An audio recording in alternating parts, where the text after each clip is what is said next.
Hi, in today's tutorial I'm going to show you how to insert an image on Photopea website. So all you need to do first of all, just go and open the browser that you're going to use to follow this tutorial steps with. So of course here in my case I'm actually using Brave, but of course in your case you can use any other browser could be possibly working for you.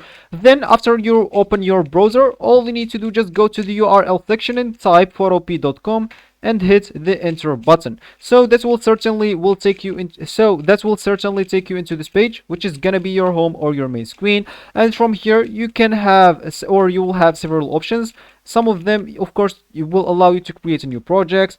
You can open something from your computer. You can like choose some of their PSD templates, or you can just drop your file here and start editing on it.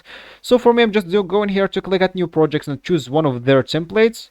Just going to choose one of this and then wait until it loads correctly. So when it correctly loads, as you can see, you will see it there at the middle of the screen, and at the right of the screen you will find the components of this templates right here, and you can actually start editing on that. And of course, if you like regret your choice editing something, you can just go and hit the Control Z and you'll go back to whatever you were.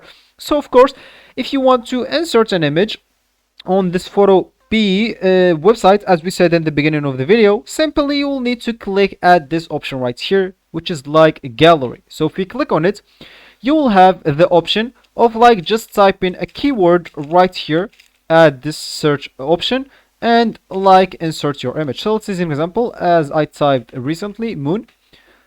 So of course, when you type moon, you'll find a lot of images right here. You can choose whatever you like from them. So this is an example, you like this one and you want even to make it as a background. So just go and click on it. It will load into this, and let's just close this. Now let's just remove this background and make this as our background. So of course, we'll need just to click on it, and if you want like to expand it a lot, you'll find a video on this channel on how to expand images on this website. So this will be actually for this tutorial. I hope you like it. Thank you guys for watching, and goodbye.